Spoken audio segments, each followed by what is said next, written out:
Hey guys, I am doing an update video. I believe I did not have any vocals in the last video, so we're gonna correct that today.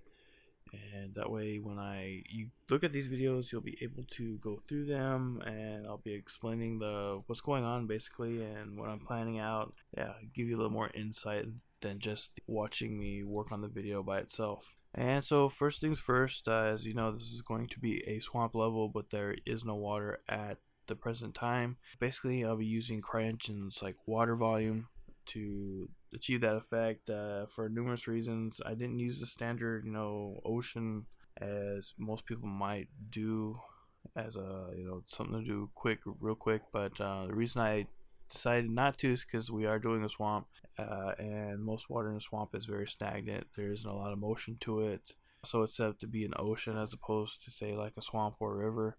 And with that being said, that using like the CryEngine water volume tools or the river tools and stuff like that, I think it gives you a little more flexibility as far as changing the parameters and the color, which we know we will do to match something of more of like a murky swamp, to sum it up. Also, how the level is being designed, like I said in the document, I'm focusing on right now a lot of the detail and vegetation, basically because that's going to be probably the bulk of the work is doing terrain detail and vegetation, the layer painting, things of that nature. I'm also trying to keep in mind that even though this might not be the a fairly super large map, I'm still trying to keep in mind performance costs, not just visuals. And I'm also doing some research and seeing if if it's possible to implement level streaming with CryEngine to a way that would be most beneficial.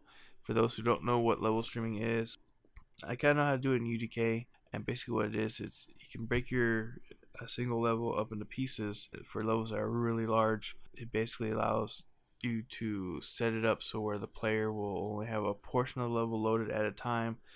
This helps tremendously with like performance, well, basically just for performance. And also, say if you wanted to have more than one person work on a level, it's useful in that aspect, but really I'm thinking more as far as performance. But like I said, that's mostly for research, kind of looking into seeing if that's feasible at the moment. If you guys follow the document, basically the levels in the swamp, it's gonna be set around this kind of like this old village. Well, not an old village, but just a rundown village in a third world country, South America.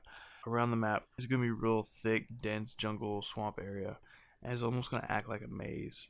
A lot of these areas players will have to navigate through, and I'm adding some different things for the detail work. For example, I'm going to be putting in things like vines, going from tree to tree to kind of give it more of that jungle effect, see how that works. And there will be some, sort of like dry land, some kind of hills or rock formations, things of that nature. It can be like any mountains, because usually all swamps are below sea level as opposed to the opposite, but they usually do have things like mud mounds, things of that nature.